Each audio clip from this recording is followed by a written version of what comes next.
Hey guys, and welcome back to another edition of the Wrestling Stoop with the legend himself, Bob Roop. And I'm your co-host, Ray Russell, along for the ride for another edition. No doubt going to be another fun time right here this week of the Wrestling Stoop. And quite an interesting show last week. Bob got into the plane crash of 1975, the one that took place in Tampa, involving the likes of Gary Hart, Austin Idol, Buddy Colt, Bobby Shane. And speaking of Bobby Shane, over the course of the past week, Bob got a hold of me and said, Ray, I've had an epiphany. Remember the story that Bob shared about his tour of Australia for Tony Kolonie, promoter Tony Kolonie, and of course Bobby Shane there working as the booker? Well, Bob had some time to mull it over, and he's starting to see some things in a brand new light. Looking forward to hearing all about that here today on the show. We're also going to head back to 1971 in the Florida territory. Bob Roop coming back in November of 1970 from his first tour of Japan with the JWA promotion. And this week, we're going to touch on some of the names that Bob came in contact with there in 71 after his return. Going to look at some of his tag team partners as well as some of his opponents. And just a few of the names you guys can expect to hear about today include Johnny Walker, Mr. Wrestling 2, the big French-Canadian Tarzan Tyler. How about Big Bad Bobby Duncum, Bob's former tag team partner Danny Miller, as well as his opponents like manager J.C. Dykes and the Infernos. And that's just a few of the names I'm sure Bob's going to take us for quite a ride here this week, so stay tuned. But first, just a quick reminder that you guys can listen to the Wrestling Stoop along with sister shows like the Wrestling Memory Grenade, currently covering the 1988 and the WWF project. Also listen to the Regional Wrestling Podcast, where we talk the territories. Currently 3 projects going on right now there at Regional Wrestling, including 1981 in Georgia, 1986 in Bill Watts' UWF, and 1985 in the Memphis territory. You can also listen to our upcoming podcast, the Pro Wrestling Academy, where host, the professor of Pro Resu himself, Dan Giannetti, joins the WrestleCopia brand as we all get the English-speaking version of the history of Japanese pro wrestling. And you guys can listen to all of those shows and more, all part of the WrestleCopia Podcast Network, located over at WrestleCopia.com. That's WrestleCopia.com, and anywhere your podcast streaming needs are met, from Apple to Spotify, Pocket Cast, and beyond. And while you guys are listening, why not do us a little solid here and leave us a 5-star rating on your favorite podcast streaming app? Apple and some of the other ones offer the availability to leave a rating for the show that you're listening to. And if you guys like what you're listening to here on the Wrestling Stoop or any of the podcasts as part of WrestleCopia, please leave us that 5-star rating. Drop us a sentence or two. Tell us why you like the shows. It really goes a long way in helping the WrestleCopia brand. And in return, we'll leave you some love, a little shout out here right on the podcast. And be sure to follow us on social media, guys. You can follow Bob Roop, friend him over there at Facebook.com/PoorBobRoop. Bob always good for an anecdote or two, just about every day of the week.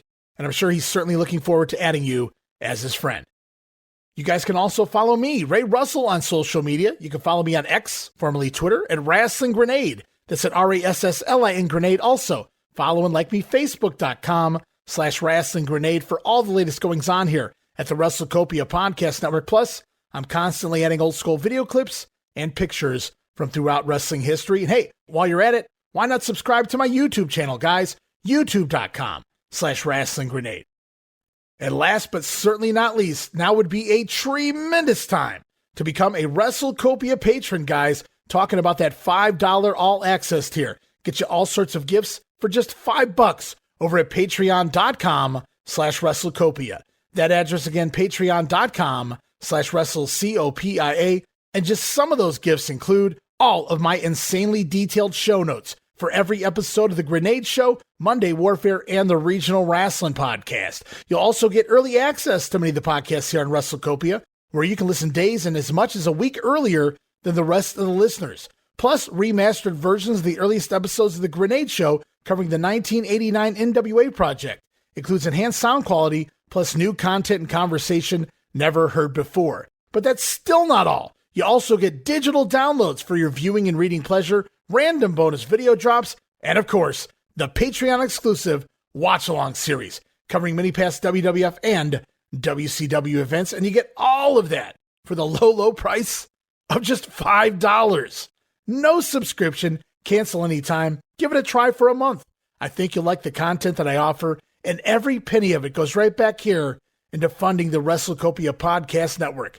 So if you like what we're doing here on the Stoop, or the work and effort that I put into the WrestleCopia brand in general, or maybe you're just looking for those aforementioned gifts, I'd appreciate your guys' support in helping me pay some of the bills to keep the WrestleCopia podcast network and all of the great shows here up and running for the months and the years to come. And now with all of that done and out of the way, time for another fun-filled week here on the Wrestling Stoop. The man himself, Bob Roop. Bob, great to be talking with you again. Well, thanks, Ray. Good to talk to you again. Looking forward to sharing some more, I don't want to say ancient history, but certainly a ways back. And time to trot it out for another look-see. I imagine anytime anybody shares their own history, they don't want to refer to it as ancient. So I totally get where you're coming from there. Yeah, it's getting up here and going out in the snow to go to man my school bus for special children. I feel my years when that wind's blowing, but it's worth it. I mean, it's not like I'm walking them to school. We are on a heated bus, so it's just getting there that's the problem. Not walking in the 10 feet of snow uphill both ways. No. So we mentioned at the end of last show this week, we're going to try to pick up where we left off a few weeks ago. You're coming back from your tour of Japan, late November of 1970 into 71. Before you go to Amarillo in the summer, I was going to touch on a lot of the names and matches that you had over the course of the first 6 months of 71 here. But before we get into any of that, I know we were talking off air, and you mentioned you had an epiphany perhaps of some of the things that went down when you were talking a few weeks ago about your trip to Australia, Bobby Shane, and Tony Kolonie and whatnot. And I wanted you to share that here with everybody. Well, good. Thanks, Ray. You know, you gave me the impetus for that epiphany because I had remembered it the same way all these years. What happened, the way I described it, that was my memory. And I never, ever had a reason to investigate or look deeper or try to find out if there was something that I wasn't aware of. If you remember the story, when I got there, Shane and Kolonie, the promoter, were in the wrestling office, and I walked in, and Shane was surprised to see me, but Kolonie seemed to be like he didn't have an idea who I was, and he was fairly cordial. And I had assumed, only for this reason, I couldn't figure out how I could possibly have been blackballed as having a drug problem, because, first of all, there was no drug problem. I don't remember ever talking to a policeman in Australia, for that matter. So, I mean, even a wrestling fan who happened to be a police officer. So yeah, it was mystifying. I always try to figure out what causes things, you know. So I figured what could it be? This Kolonie didn't know me. The wild card was Shane, and I was assuming that he still had some hard feelings from the deal with Jack Briscoe hooking up with his valet. Right, Miss Sherry. Yeah, the Sherry, and that because Jack and I were hanging out, and we actually had one of their assignations was over at my apartment, that maybe Bobby was, carrying a grudge. And now I look back on it, and I really don't think that's the case. What happened is when you asked me what Bobby Shane's motive might be, and you started talking about him being in Florida, and you opened up a whole new file that had information in there that didn't directly pertain to this particular case. But what you made me realize was that Bobby Shane had gotten over in Florida. And because he was over, it's a place you can go back and you start out immediately. I mean, the first week, you start out back on top. Right. In the main event matches. So you start making that top buck right away rather than have to go to some territory where you have to get over. You're not booked in the main event for maybe a month or 2 months. So you're not making that top dollar. So Bobby was a consummate professional. So he wasn't going to jeopardize that. Let me aside just a little and say that the other thing is, I never heard one negative thing about Bobby Shane. Nobody knocked him. Nobody. He also was in a relationship with a dear friend of mine, Louise Bennett. And Louise, we've been friends since 1970. She was a ticket seller and taker in Fort Lauderdale when I first went down there to wrestle. And we've been friends ever since. And Louise didn't date lightweights or, she didn't see people that weren't have some quality to them. So Sure. that was more evidence that didn't match up. And like I said, never anything bad about him. Plus, Bobby was, again, a consummate pro. One thing I did figure out, I think part of my, not dislike, but my lack of appreciation, that's the way to put it, came from the fact that he looked like anything but a pro wrestler. He was, and now this is Bob Roop with 4 or 5 years of experience talking. That he looked like he could be an accountant or a landscape designer or anything. He didn't look. I mean, he wasn't pudgy but he wasn't muscular either, and he wasn't big. I mean, I don't think he weighed over 200 pounds, or not much more. And he wasn't like 6'3" or whatever. Now I understand George Goulas, for example, the promoter's son. You get people in there that don't look anything like an athlete of any kind. It's not what they look like. It's what people perceive them to be, the wrestling fans. Right. And later on, I realized that my perception of Bobby and my little bias because of coming from an athletic background where even lightweight wrestlers were muscular and very, very athletic, that he didn't look the part. And that was just being a mark on my part. I was wrong to even think of that. I should actually have looked in the other way, other direction, and said, hey, a guy with that, what I consider limited physical appearance, that can go out there against guys, that are baby faces that are bigger than him and become a credible threat to him, certainly must know what he's doing in the ring. So my prejudice was just ignorance and lack of experience. But what I realized was that Eddie Graham booked me in Australia, and Bobby knew that because I told Kolonie that the first one we met. So Bobby's not going to do anything to jeopardize. In fact, I'm even speculating maybe Eddie Graham sent Bobby to Australia, because I know that when Kolonie first purchased the territory, Mark Lewin and Ken Curtis were still in the works. I don't know if Mark was a booker. I don't remember.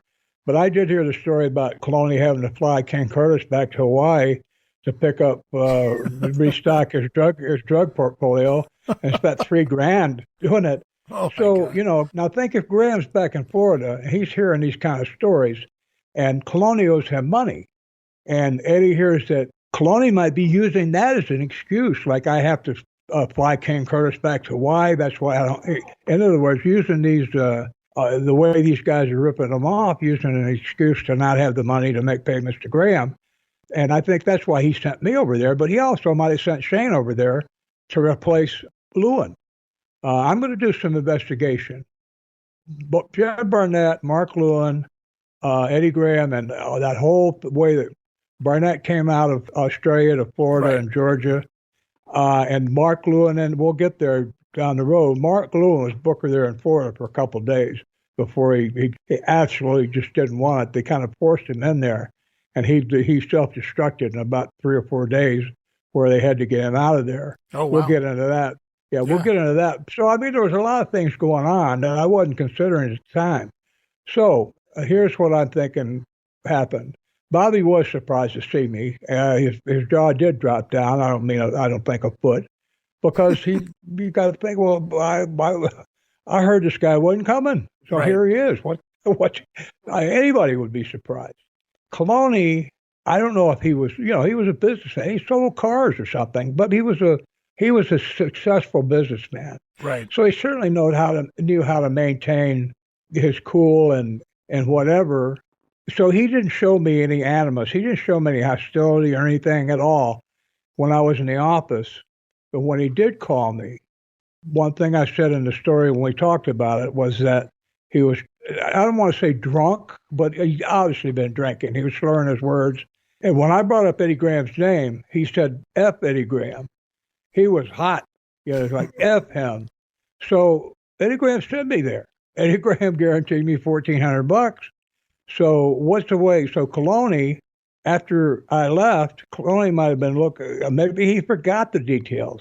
I don't know how much Shane involved him in the actual detail of all the people that were there, because I was supposedly a canceled project that He hadn't even had to look at anything about anything about me or what was going on. So when he did have a chance to look, he saw I was making 14. He might not even remember that I was supposed to make $1,400 when I walked in the office.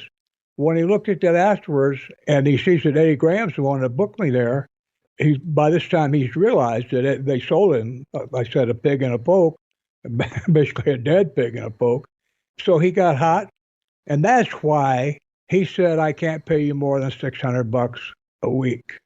And I don't think that had anything to do with Shane. Again, Bobby was too smart and first of all, I think he was definitely a professional. And in wrestling, man, if you tell anybody anything, it's going to get out. And even if you told it to Kolonie, where Kolonie might have gotten the information was that everybody knew when Barnett was there. Barnett got drugs himself from places. Everybody knew that there were drugs everywhere. And I don't mean heroin.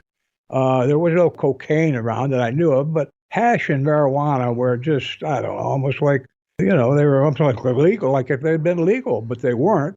They were so common. And it was common knowledge. So once Kolonie took over, I'm sure there were people who came around, maybe looking for jobs with him that had worked for Barnett or whatever, that gave him a story about how it had been and how Barnett had run things and all the drugs. And I'd been over there 3 times for Barnett. So, I had to be, if somebody was saying, oh, yeah, everybody on the crew was on drugs, and they might have been right. There might have been, I don't know, there might have been 1 or 2 straight shooters who, didn't want to, do anything. But most of the guys were, because it was tedious work. You were on planes all the time, and you're on the road basically every day of the week. So Kolonie might have gotten the idea that I was involved with the drug thing. And so when Graham ran it by him, so I was going to be coming over there for $1,400 a week, he said, okay, maybe at first, or maybe he knew immediately, or he looked into it and he looked for some way to keep that from happening because he didn't want to pay the money. And so he found out this stuff about possibly being involved with this kind of drugs everywhere type association. And that's what he used to tell Graham.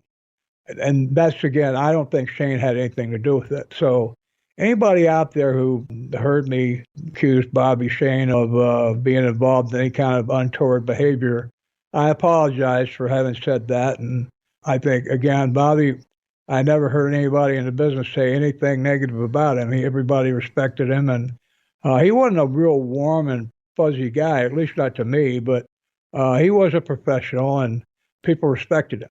So I want to clear the record as far as what happened over there. I don't think Bobby Shane had anything to do with it, that he was professional and in every way proper with his conduct. So the problem was between Graham, Kolonie, and I was kind of in the middle between those two. So anyway, I wanted to just clear that up. Wow. After all these years, you just looked at it from a different aspect and kind of put 2 and 2 together, it sounds like. Now, I want to say one thing. When we were telling that story, when you were telling that story about Australia and whatnot before, even back then, every time Bobby Shane's name has come up, even though, you were under the belief that perhaps he had something to do with this whole situation back then, you have always said that he was a good businessman. He was a very much like a super professional guy. And even the last episode when we talked about the plane crash, we talked about Bobby Shane, I had mentioned in passing, I just said, they lost one of their, a top heel, a top wrestler, and you 100% agreed that. Yeah, that was a huge loss of talent in Bobby Shane. So even with that in the back of your mind that, this is what initially you originally believed happened in Australia, you've never, downplayed the fact that Bobby Shane was a professional businessman. You have said that he wasn't like the warmest guy to get to know, but again, sometimes when you're a businessman, that's the way it rolls. And you also always put over the fact that he was very much, a top draw, or at least a top talent in the territory down in Florida. So it's cool that you've come to another possibility here in Tony Kolonie. He certainly sounds like, it's funny. He's a wrestling promoter, and perhaps, I'm not sure, I didn't really do any digging into his other businesses, but you think maybe he was a car dealer, and think about that for a minute, a car salesman / wrestling promoter. Yeah. Yeah. So yeah. That would certainly be suspect number one. Let me add something else that occurs to me. The reason that Bobby might have been somewhat distant and aloof was because Bobby had the office hold. And the office hold is Bobby called Florida to find out what the possibilities were as far as what kind of positions were open. Was there a place for someone like him? If there was, then what he did was he before he even started, before he even came there, he offered out a couple possibilities about what programs that he thought would work for him, and he would have an idea through the grapevine or whatever already of what already was being seen. If he didn't have access to the TV, he would find out what already was being, what kind of programs and who was being matched against who, and he'd be looking for an opening. Then once he got there, I'm not saying he was at the office every day, but he would go to the boys didn't go, if they went to the office, they didn't go up into where the matchmaking was. They'd go in there and pick up they would be with Charlie Lay, collecting a paycheck. Bill Watts company owner or whatever it was. And, right. Yeah. They go to get their bookings and pick up a check. And all the time I worked up there, I don't remember more than 3 or 4, and like in a couple of years, I don't remember more than 3 or 4 wrestlers ever being upstairs in the office. And it was only for a short period of time. There wasn't anything where they sat down and we had a roundtable discussion or anything. So Bobby would be up there, and what he would be doing, he'd be running his program, what he wanted to do, and with who in the territory he thought he could work a program with. And he would constantly stay on top of it. And a good booker, if it sounds good, you find out it's worked in other places, or you sense it'll work, then you love it because this guy's doing your work for you. He's not getting paid for it. You are. So, it takes a lot of some of the load off your work, the amount of work you're required to do. So that's called having the office hold. But in order to have that, Bobby can't leave the office, drive home, and then go and meet 4 or 5 of the boys or 3 or 4 of the boys and drive to a town and because the boys want to talk about how they're getting screwed on their payoffs. Sure. And they should all be on top and all this stuff that's just, that's just part of the thing from the office hold. That's the outhouse hold. So Bobby wasn't going to be able to be doing that. So he had to keep some distance between them. And that's why I call him a real professional, because some guys would try to do both. And those are the guys you try to be one of the boys and be part of management, even if you're just managing yourself. And when you do that, you're labeled a stooge because you say the boys, you say one thing. Even if you sit there and you don't complain about pay, if you listen while everybody else is, right, and you don't say anything, and then you're seen going in and out of the office on a regular basis, the boys are going to say, well, he's just a stooge. And you don't want that kind of, even if it's not true, you don't want that kind of, have to deal with that kind of, because people don't respect you. When you're talking to them, you don't have the credibility that you should. And so that's why Bobby was a little bit distant and everything. The other thing is I was green as grass compared to him. He knew more, he was a referee's son. He probably knew more about the business when he was 10 years old than I knew after a couple of years in it. So, I don't blame him for being a little distant. Everything I've ever heard about him, it wasn't really anything personal that I've ever heard about him, but it was just business-wise, wrestling-wise, that he was a consummate professional. So it's kind of cool that, you kind of revised your beliefs after all this time, because you're right. I didn't even put that together until you just said it too, is Bobby was going to come back to Florida at some point. Why would he try to, all it took Kolonie to do when he spoke to Eddie Graham and said, oh, your thing is that Bobby Shane told me this. That would have been the end of Bobby Shane. So that totally makes sense. Yep. Yeah. Bobby was way too smart. And I'm not saying that he was that kind of person. The fact that my dear friend Louise, had a lot of affection for Bobby shows me that he had to have a good heart and private, in his relationship. His relationship was a warm and caring person. Boy, in the wrestling business, you need to have your shields up, and you can be out there like Terry Funk used to do, where you look like Mr. Friendly, you're laughing and but you got your antenna up and you're watching what's going on, because there's always somebody around that is looking, just waiting for something that they can hear and take back to the office to try to improve their own position. So anyway, I'm glad I got that. I feel better because I am too. Bobby didn't deserve it. No, that's pretty damn cool. And it's pretty cool of you, Bob, to, openly admit that so quickly here, just after we recorded those shows about Bobby Shane. But again, I go back, even when, that was the belief, you never really badmouthed him as far as being a professional wrestler goes. A lot of people would do that. I don't like the guy, so I'm going to just, tarnish everything I can about him, and you did not do that. So that's a, credit to you, I think. But certainly great to hear that you've come to a different conclusion now, and it's really great to hear that Bobby Shane remains untarnished as far as I know, and he was a hell of a worker and a hell of a pro. So, yeah, very cool. I feel better too, Ray. I mean, I got that, if there was any lingering not resentment, but, at the time, I was fighting for my reputation when I went there because the luck I had in finding that wine steward in Hong Kong and then getting hooked up with the Australian embassy people who got me into Australia was very, very lucky.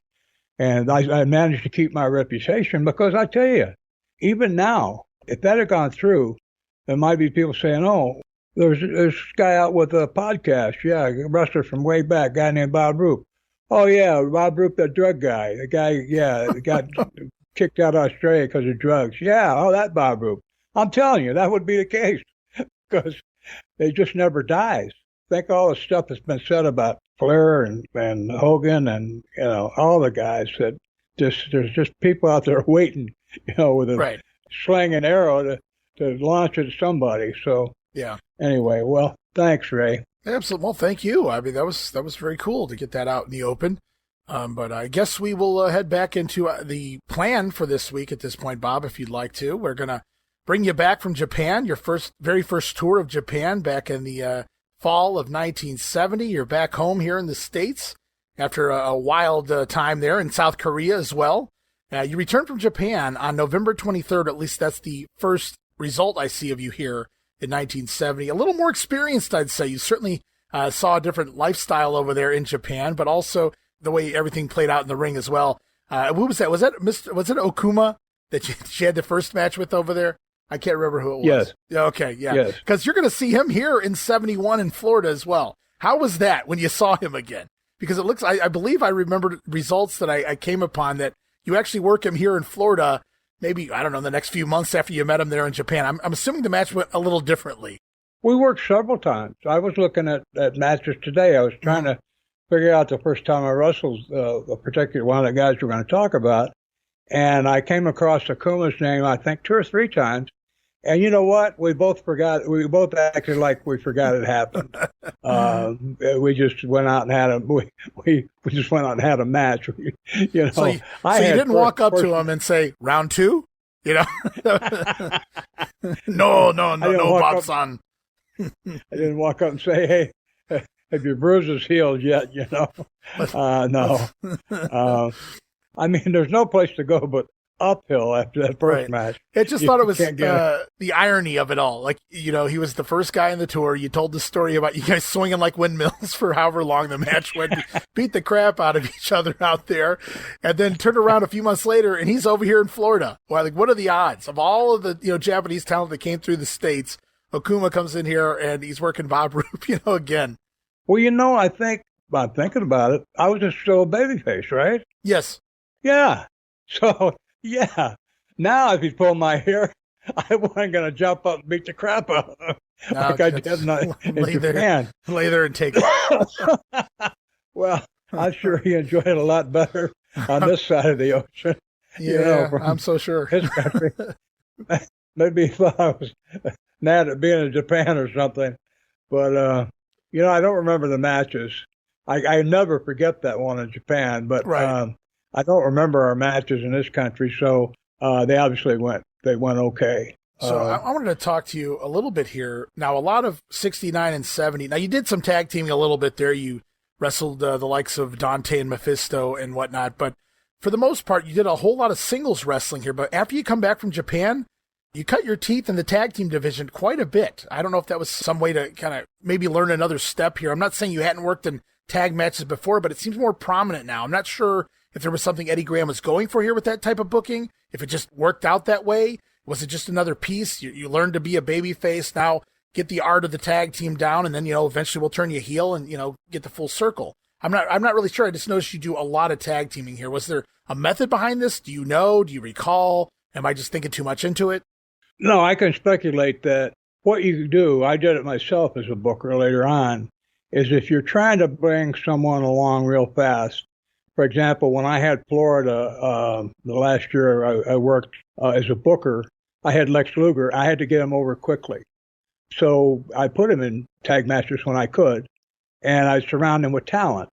The heels would both be experienced, and his partner would be experienced. The referee would be experienced. And actually, once I became booker, I acted as Luger's manager, where I went out there to the ring with him so I could talk to him also. Mm-hmm. What I was trying to do was, I was talking to him in the car every night, both going to the matches and coming back. I was giving him a seminar on learning how to work. And because we needed somebody quick. He looked the part. We didn't have anybody. We were real short of talent. So this guy looked fantastic, but he didn't know what to do. So by surrounding, and I think they were doing the same thing with me, by putting me in there against, say, Matsuda and Duke Kiyomuka on one side, and me and, well, I don't know, Jack Briscoe or whoever it might be, but an experienced wrestler on my side, and then having a referee also who's experienced. And when I say that, referee Stu Schwartz many times told me what to do in the ring. I mean, he would tell me, follow him. Just like the heels backing away, and I'm hanging by the ropes and I'm not sure what to do. Stu would just come up and close enough and just look at me and just kind of whisper, follow, or, he looked like he was talking about something else, and he just told me to follow the guy. So what you do when you set up that scenario, you involve the teenager in an adult situation where he sees what it feels like to be in that kind of environment, gets used to it, and also you're doing your part of it. So you learn how to do at least your part of it, but you're also witnessing what everybody else's part is, what your partner does, and what the two heels do. So that when you turn heel, you have an idea that maybe you have one dominant heel and one less, kind of second fiddle, and you can see what those two roles are. So it was advanced. It was advanced learning. I think that's what they were doing there. Okay. It's very clear that they were pushing me because I beat guys I didn't get beat by guys that would probably have beaten someone as new as I was that didn't have my background. Yeah, by having the Olympic background, that gave me credibility. If they could just get me to where I could work quick enough, or soon enough, that they could start making money with me. That was the goal. It wasn't, we love Bob, we're going to try to make him a fortune. There's no, we got a horse here that maybe we can get to, pull the wagon and make us some money. Had nothing to do with looks, because Chris Taylor came in, and Chris was much better amateur than I was. But Chris was not. He's a big boy. It wasn't Jack Briscoe in his looks. Chris had some hormonal problems, and this guy was about 450 pounds. He was about 6'5", but about probably 320 of it was a muscle. But he had the extra weight on him. He really didn't look like the great athlete he was. If you saw him sitting down on a park bench, you might think, oh, look at that big fat guy. I mean, I could go slap him because I can run. He could never catch me. Well, Chris would catch you. 3-time national champion in college. He could only wrestle 3 times because freshmen weren't eligible back then.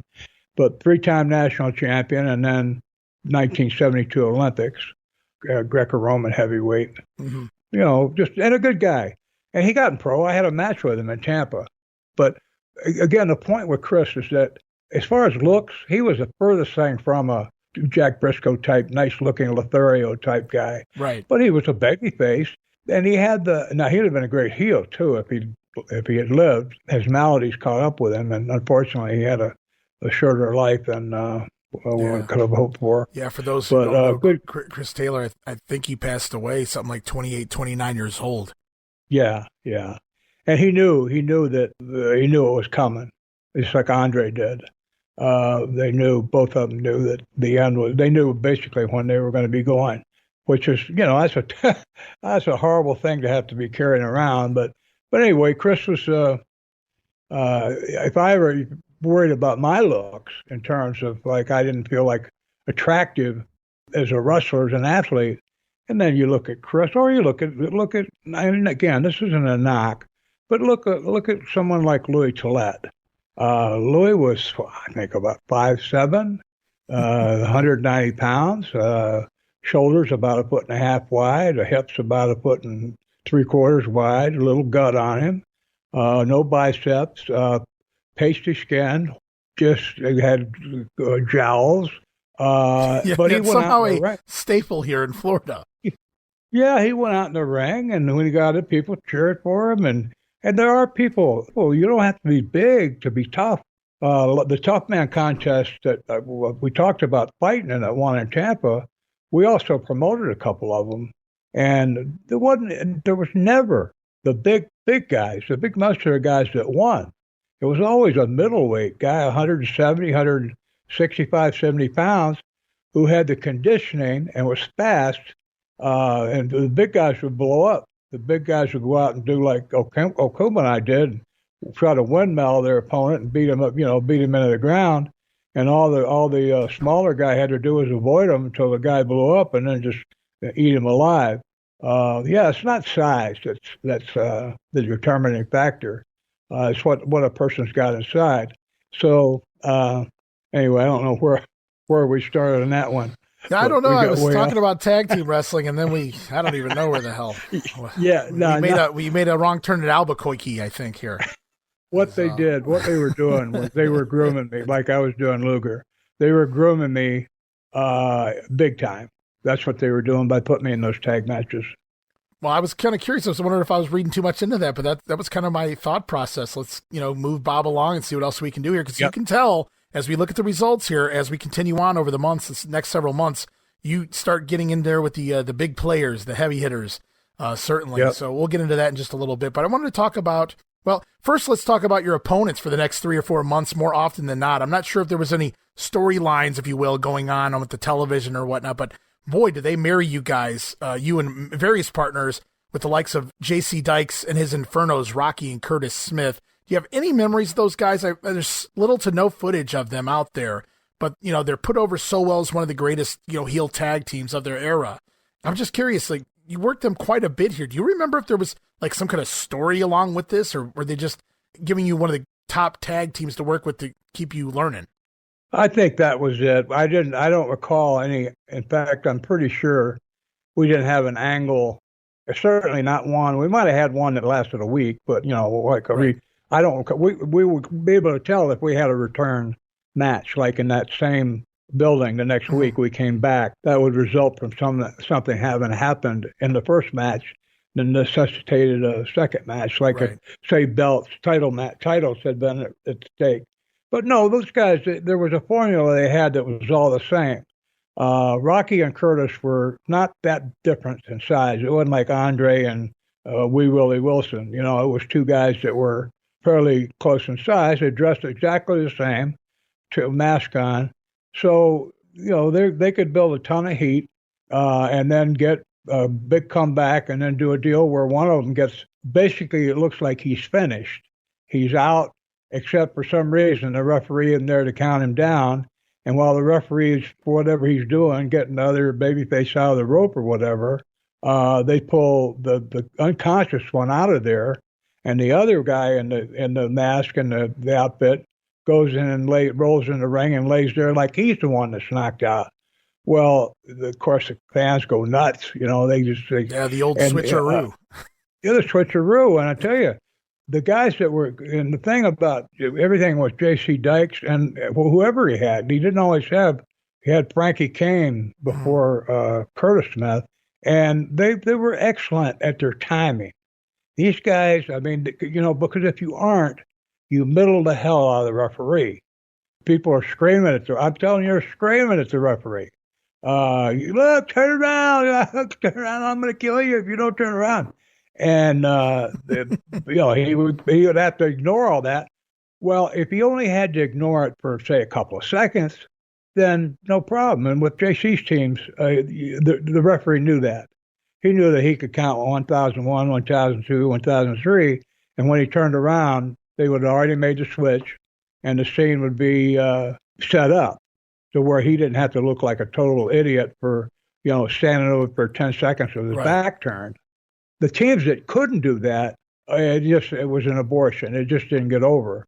The referee saw it, or he had to pretend somehow he was struck blind when he turned around. Everybody lost credibility. The fans were just disgusted. Rather than having heat, you had disgust. And they weren't mad at the people they were supposed to be mad at, which was the heels. They were mad at the promotion for doing stuff like that. So, that was the worst kind of thing. Well, JC and his group were always very good. Their timing was excellent. Of course, having someone like Frankie Kane, that guy was a genius in wrestling and in life in a lot of ways. Growing up on the streets, so what a story that guy had. Great guy. But I don't remember any details, again, because the matches went well. Right. The heat was in the right place. The heels got their heat. The babyface got their credibility. The fans got a good show. And they got their money's worth for that match. Gave them what they paid to see. Well, they must have really had the crowds on fire. You're talking about all the old school gimmicks with the heels. It was an art form, really, the old heel tag team was. Yes. It's been lost over the years, sadly. Just some of the things you're explaining. I mean, it's commonplace nowadays, but even, and it had been done before then, even back then. But I know I've heard the heat on some of the old 16 millimeter footage from the Florida territory, from Georgia, from Mid-Atlantic. The heat was there for tag team wrestling, waiting for that hot tag back then. But I was looking here, you got a good manager in JC Dykes. He's going to piss the crowd off, whether he's on TV or he's standing ringside. You got the Infernos, by all accounts, one of, a very solid team here, heat-getting tag team here. And at some point here, over the next 2-3 months, and you probably don't remember this because it seems kind of obscure, but they work a third Inferno into this storyline, a guy by the name of the Super Inferno. And I'm not really familiar on him. He wrestled also as Killer Carlson, Crusher Carlson, Carl Carlson, very clever there. But it looks like he'd wrestled maybe nearly 20 years by this point. And they write him out, Danny Miller, one of your tag team partners, going to unmask him in February, and he's going to leave.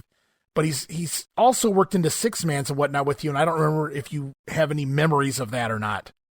No, I don't. I'm sorry. Okay. No, you're fine. It seems very obscure. He comes in specifically, it looks like, to do this, and then he's gone. So I could see how a third masked man really isn't something you'd remember. But I just thought this, for the time period, again, I go back to, you go look at New York and the angles they were running. This is so much more, I don't want to say complicated, but it's more elaborate. Here, you got, we got two masked guys. What's better than two masked guys? Get a third one and bring him in there.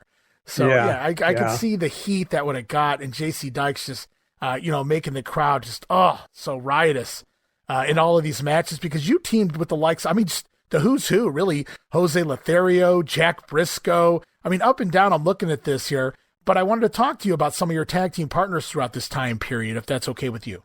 Of course. It was great being put with those guys. I wasn't intimidated, but by the same token, I should have been probably. I took it not for granted, but it wasn't a big deal. And the other factor was, if I was tagging with Jack, someone like Stu Schwartz or whoever the referees were, and whoever the heels were, I knew that there were plenty of people there to lead me through the match where I wasn't going to have to worry about it. Right. And I didn't spend a lot of time worrying about it. It just didn't feel necessary.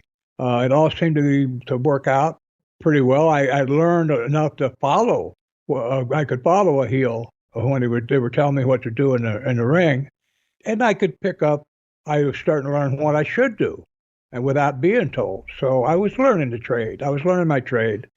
I've been thinking a lot after years of not thinking about it at all, hardly.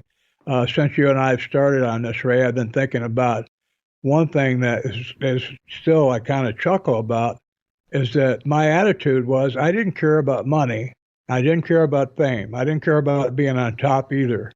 I didn't have any of the normal ambitions that pro wrestlers have. I had none of them. I wanted to travel, and that was basically it. A free ride. It didn't matter. Well, it was, you go to a place, you go to Japan, They pay your transportation, they put you up there, they pay you to be there, you get to go out and work 10 minutes a day, and the rest of the 24 hours you have to play with. what possibly could be wrong with this picture? Absolutely. And while you're there, you get to visit all these different cities, different islands, different, it's great. What could be better? Bret Hart, we were inducted in the Waterloo Hall of Fame, the Lou Fez Hall of Fame the same year. And looking at Bret's stats a little while later, I saw that he was in New York for 14 and a half years. My entire career, now active career, you and I talked about this before. Yes, my career was about 2 decades, 20 years, but I was active for 15 years straight.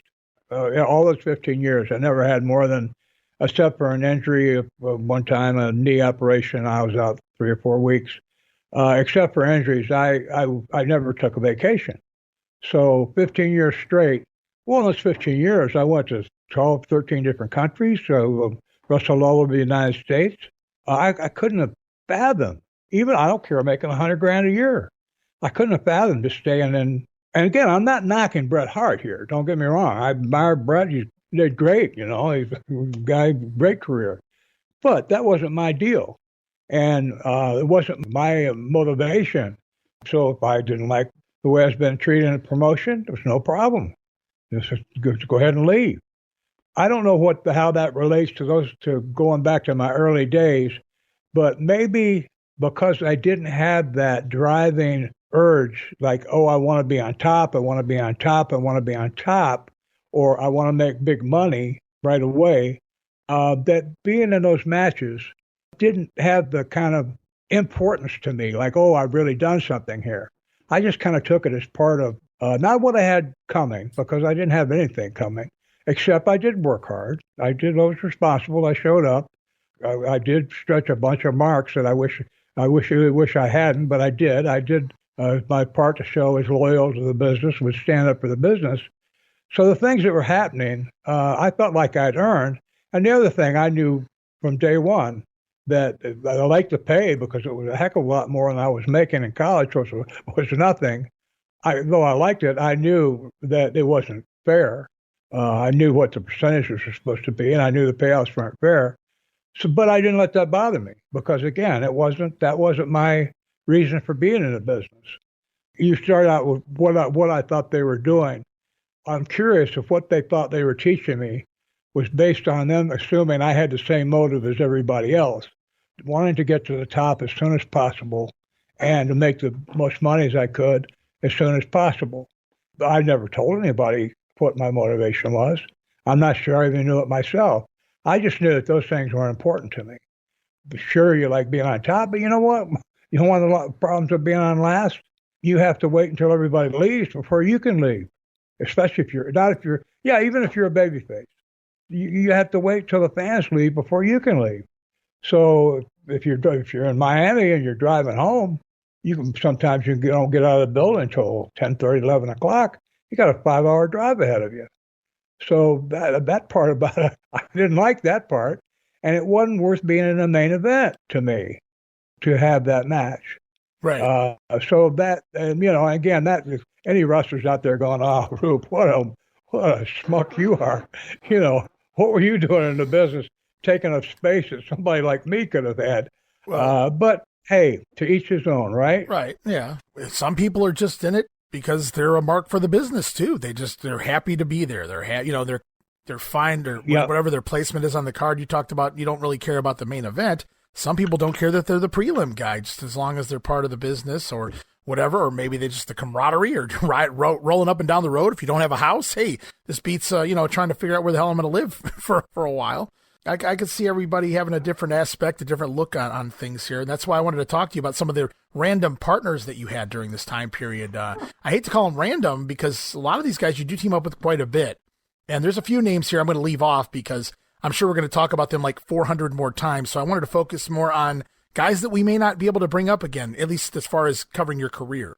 Okay. So first off, the name Danny Miller sticks out to me. You team with him often here early on in 1971. Now, he'd already been in the business like 20 years by this point.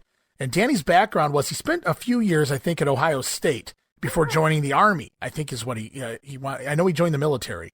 He reportedly had an offer also to play professional football. I don't remember which team, but anyways, his brother, Big Bill Miller, talks to Danny and says, why don't you come be a pro wrestler like me? Now, these are a couple of Fremont, Ohio boys, so they only lived about an hour from where I'm at right now. So I've heard the name the Millers quite a bit growing up from old school fans in the area here. And so I was wondering if you had any stories to share about your time teaming or hanging out with Danny Miller. Yeah, Danny was like a senior advisor, advising, say, a guy running a fraternity who's welcoming in a new pledge into the fraternity, and being there with advice, and very friendly, nice guy, warm. The stories that stand out the best was that when working in Florida, we had to when we went to Puerto Rico, the babyfaces had to fly with Lester Welch. And the way that came about was Lester Welch loved to fly. I think he loved that more than anything else in his life, including wrestling or anything else. And Eddie Graham gave me the impression that Lester kind of hooked him, or not conned him, but Eddie was a pilot too, Eddie Graham. And I think Eddie had a plane. Lester went ahead and bought the plane. So Eddie, all of a sudden, all the babyfaces, every time we go to San Juan, Puerto Rico, which was every 3 weeks or so, at least during the part of the year, the babyfaces have to fly with Lester. That means getting up at like 7 o'clock in the morning, getting to the airport in Tampa, flying to Miami and topping out the gas tanks, and then taking off from there and flying across open water for about 8 hours to get to Puerto Rico. Well, we did that several times. I don't know, maybe half a dozen times. Miserable flights. There was no bathroom on the plane. It was just miserable. You're tight and close. And, I always took a book. We didn't have cell phones then. We didn't have the internet. But I took books, and, you had a transistor radio, although I don't know if you could get any stations out there. But anyway, it was miserable because you went and worked. You had to find a place to stay for a few hours because you're going to take off to fly back home early in the morning. It was just miserable. One time we're flying, and Danny and I are on the plane, and Bob Orton Sr.'s on the plane too. And I think Bob Sr. was a heel, but anyway, he's on the plane because I don't know. And Lester tells us, I've got to turn an engine off. So that's all he said. I've got to turn an engine off, which is good because, when one of the propellers stops rotating, it has a tendency to get your attention pretty quick. And right. You really want to know what's going on. It'd be really nice to know it ahead of time. So he turned the engine off. So we're on one engine. And the reason I remember Bob Orton Sr. was because he's in the back, and Sr. was a conspiracy theorist anyway. He had all these, I talked about it before. Well, he's back there and says, tomorrow this time we're all going to be shark shit. He kept saying that. Oh, shark shit, yeah, tomorrow this time. And so that's what you really want to hear. Seems like I might have missed this earlier, but we had to land at an Air Force base in Puerto Rico, and it was a military base. You weren't supposed to land there. And they said, no, you can't land. And Lester said, well, I have to. And so we landed, and all these Jeeps come out with sirens and lights and people with guns and all that. And once they saw who we were, I think the TV went in there. So I think they recognized that we were the wrestlers and that we weren't, terrorists or anything. So we had to wait for the plane to cool down enough that they could put oil in the one engine that did work. Anyway, we were there for a while, and then we took off. We didn't get to the show until, I did tell a story. We didn't get to the show till like 10:30, 11 o'clock. The show started at 8:30.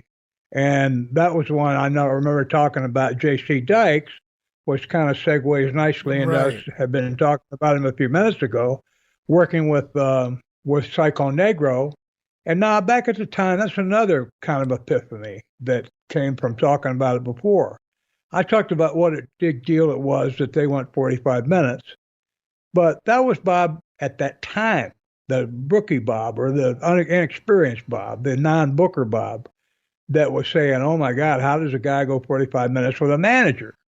And looking at some of JC's background, he had been a referee and he'd worked some matches. So, and the other thing is, say you're at the baseball stadium in San Juan, and you got, say 10,000 people there, and you've got like a $60,000 house, and your part of it is say $200-300. You don't want to have to tell those people, I'm sorry, the wrestlers aren't here. Y'all go get your money back. So they'll do anything to keep from doing that, and that includes if they have to give them the show and it goes on until 3:00 in the morning. They stalled until we got there, and then we had given the rest of the show. It got done, I don't know, 12:30, something like that. And I don't think anybody was. I mean, that's bad for a town. I don't think it killed it. Well, it didn't, because we went back 3 weeks later. So in order to go home, we had to stop. You could use that second engine for a while, but it had an oil leak, so it was constantly overheating. It was going to continue. As soon as it got low on oil, it would overheat. And if it didn't, you didn't shut it down, it'd catch on fire. So we had to fly home in sections. We flew to South Caicos and stopped, and you had to wait for the engine to cool off to put oil in it. And here's part of the Danny Miller story. Danny and I, we had several hours to kill, and so in South Caicos, I'd been there before. I don't remember if it was vacation or what, but I knew a guy, and I knew how to find him. So we got down to the town, and I found this guy's shop, and I asked him to take us out and to go scuba diving or snorkeling. Beautiful day, the weather wasn't too hot. Danny agreed to do that. He thought that'd be. I said, "Hey, look, it'd be fun." So we got to the boat. We had fins and snorkels. We had our undertights, and we went out in the boat. And we went out, I don't know, it's about 8 or 9 feet of water. It wasn't real deep. Danny and I both got in the water, and the guy anchors the boat. He stays in the boat, and we're swimming. And there was a huge brain coral about the size of say about 4 feet wide and about 6 feet high. It's circular, and it's huge. It's round. It's got a diameter of maybe 3 or 4 feet. So as we approach it, Danny and I are like next to each other. I go to the right to swim around it. He goes to the left. And as I go around the other side, there sitting in the water is a 4-foot barracuda. Ooh. And it's just sitting there. I mean, not sitting there. It's swimming there, whatever. It's not moving. It looks nasty as it can be. But I know a barracuda, you really don't have to worry about them unless you've got flashing jewelry or something like that that looks like a fish. We didn't have any spear guns or anything. So I looked at the barracuda for a couple of seconds to just look. I'm not saying look back, but it was a pretty big one. 4 feet long is pretty big. So I looked over to my left where Danny should be, because he was swimming around the other side of this brain coral, and there's no Danny. By this time, the barracuda has kind of slowly swum off. So I turn back around and go back to the other side. I'm looking for Danny on the other side of the brain coral. He's not there either. So I can see the bottom of the boat. It's about 40, 50 yards away, and I don't see Danny anywhere between me and the boat. So I stick my head out of the water. He's sitting in the boat on the back cross stanchion or whatever. He's already got a cigarette lit. He's got both hands. He's down over his knees. He's got a cigarette in his hand. He's just shaking got his head. He's looking down. He's just shaking his head. No way. I had to laugh. I almost choked on seawater. I had to laugh. He had to swim. I don't know. He would have set a world record for the 40-yard sprint swim in the Olympics, because he had to get over there in about 4 seconds. But yeah, when I swam back over to the boat, I said, Danny, come on back in. I said, they're not dangerous. He said, no way. He said, you out of your mind? He said, so that was one of them with Danny. And the other one was, we were told that the plane was going to be repaired. That engine was going to be fixed, so it didn't leak oil anymore. Mm-hmm. So 3 weeks later, we go to Puerto Rico, and the same thing happens. The engine overheats. We fly most of the way with the one engine. And just coincidentally, we left earlier that time for some reason. So we ended up getting down there in time. We had to stop at the Air Force Base again. I'm surprised they didn't arrest Lester on that one. We got the matches earlier that time, but by that time, I got upset because first of all, I hated being in that plane. I'm claustrophobic, and I hated being on a plane that long. And I told Danny, I don't remember where it was, but it was in the dressing room. I told Danny, I said, look, I'm not going to fly anymore on this plane. I said, I've got a wife and 8-month-old baby, a year-old baby. I said, I'm not going to do it. And Danny said, I'm not either, which was unusual because, like, again, he was a veteran, and you're basically telling the office, but I don't know how any office can insist that you fly with a plane that doesn't work. So Lester overheard us, and I don't know what he did. I know he didn't like me, but I think he had to respect Danny, and his position was, his position was impossible in the wrong. You want to fly these guys, right? risk your life and all that. Yeah, and the second time, I remember the second trip we took. Ella Waldek, female wrestler named Ella Waldek, went along, and she wrestled Sherry Lee. I think it's Sherry Lee, was Lester's secretary. She was a female wrestler, and I think so. Ella's on the plane with us, and Sherry too. Ella had taken a job. She still wrestled from time to time, but she'd taken a job as security at a clothing store in Tampa.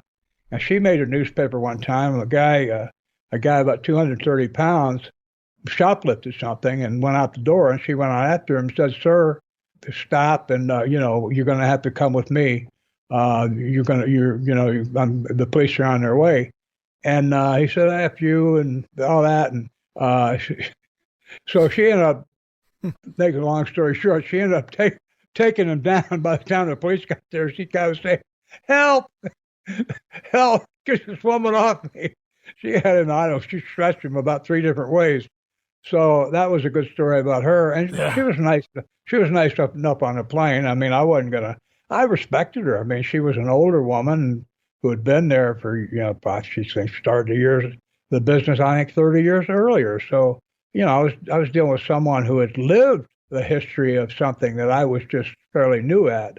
So, I always appreciated people like that. And again, it was nice to have her because it was a new face. Another thing that was on the trip of all us guys, we'd been together, a lot of us, at least in the dressing room, some of us in the cars all week. And we didn't have anything new to talk about. It was boring. To have that long trip there's nothing to see as you're out looking over water. I mean, it's not a big thrill. You see a little small atoll or something, a little island spring up, unless that second engine goes out, then that little place is going to start looking real good. But I remember we had to stop 2 or 3 times. So we started out at like 5 o'clock in the morning out of San Juan. We got back to Tampa about 11 o'clock at night. What a night! What a horrible day! I mean, just a terrible Sounds day. like it. Oh man! So I was ready to. I didn't want to, but I said, "Hey, I cannot risk my life and my wife and my child depend on me. If they don't do something about it, I'm just going to refuse to go again. Whatever happens, happens." I don't know if I said I'm going to give my notice. I think I was going to risk getting fired. I just said, I'm not going again. And Danny said, I'm not either. And I think when Lester heard Danny agree, we knew he could hear us. When he heard Danny, I think he said, well, I'm not going to be able to do this again. So, and that was fun. And why I appreciated Danny standing up like that, because not a lot of guys did. Danny wasn't an office stooge. Danny was, at the time, great guy, really, really good man. But he was kind of a middle-of-the-card guy. And if he was in main events, it would be in a tag match or it'd be like a special semifinal match of some kind. I don't remember him being in angles with anybody. Now, I might be wrong. It's possible there was things going on that I don't remember my own matches. I don't remember all the other ones either. He might have had something go on. But what I'm saying is that, and here's another factor. He had, I believe, 4 daughters. And he had a home and 4 daughters going to school in Tampa. So it's a big deal if he has to leave. I mean, a big deal. It's not as big a deal for me. I've got He's an settled apartment. in there. I gotcha. He's settled in. So, yeah, for him to stand up and say, well, I'm not going to either. And they wasn't doing it to, to say, I'm with you, Bob, you're some kind of, he was doing it because it was, you're talking about, he's got 4 kids to worry about. I've just got 1. I appreciate that about Danny. Some of those other stories with me and Danny, I might tell you in private. Okay. They're not too licentious, but Danny was a good man. And, Let's keep it that way, right? Yeah, good talent, and a great guy. Oh, we just had fun. We had fun doing it. Nothing illegal or whatever. But right. No, I don't want to do it. I mean, it's okay. I can jump all over my own behavior, because I've already paid the price for it. I don't want to mess up anybody else. But anything else about Danny? Let me think. When I was booking that last year, Danny was the guy getting the towns, and okay. so I saw him at the office every day, and still the same thing, friendly. He was, by this time he's retired from the ring, and it depends on whether the guy saved his money and had it invested where had an income, because there's no retirement plan in pro wrestling. I don't know what his income status was, so he might have been at that place where you're either making some money or nothing at all. Right. But always a good guy. Nothing but respect. Let's put it this way: I respect him and like him. Okay. And without knocking anybody in particular, sometimes it's hard to have both those feelings for people in the business. Fair enough. Well, let's look at another name here. You teamed up with him fairly often throughout this time period. He worked as Johnny Walker, Rubberman Johnny Walker at times. He also worked under a hood back then as the Grappler, but most people would know him better as Mr. Wrestling 2. Now, he got his start all the way back in 1956. He didn't even get the Mr. Wrestling 2 moniker until somewhere around 73, I think it was. So he was almost 20 years in the business before he really became well-known as Wrestling 2. And you teamed up with him here some. He wasn't Wrestling 2 yet, but I was just curious. I'm sure you crossed paths with him even when he had the mask there. But just curious if you had any memories of Johnny Walker. I remember working against him because he was a technician, just excellent with his. He called the match. I think it was a babyface match, but he called the match, and we did things, and it was like a high spot match. Arm drags and moves and things, and he was really good. The match was good. He controlled it. He led it. I did my part, but he was the one in charge. He was the director, and it was a good match. And I do remember working with him. I don't remember exactly, but I do remember that I admired his ability, his technical ability. Now, the thing that was, even think about Mr. Wrestling number 2, his body was still about the same as it was as Johnny Walker. Well, it was, of course, but I mean, when his wrestling name was Johnny Walker, he didn't have a big muscular body. I mean, he was stout, he was stocky, and 5'10", 220, 230.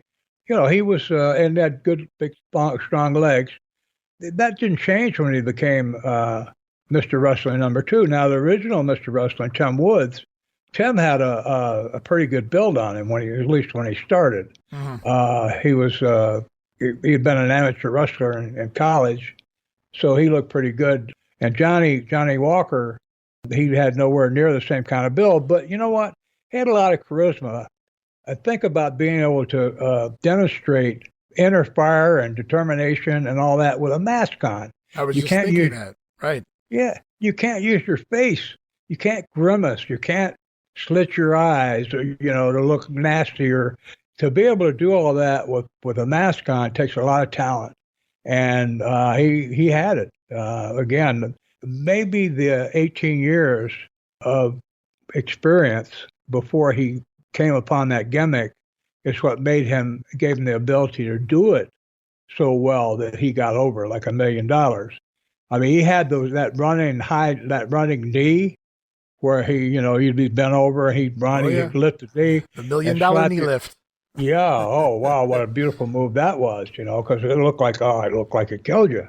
Anybody could go down from that and stay down and get counted down and, take a minute, a few seconds to to snap out of it, So, and that was good, because you got beat by something that looks real, as opposed to some guy hitting you somehow, weasel little punch, and you're supposed to lay there like you're knocked out.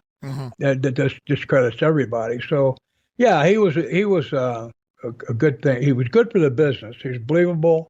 The thing is, also personally, he was very nice. I told you privately, his wife, although she did it for anybody who would ask her, she and she didn't do it for free, but she also wasn't real expensive. She made my first ring jacket for me.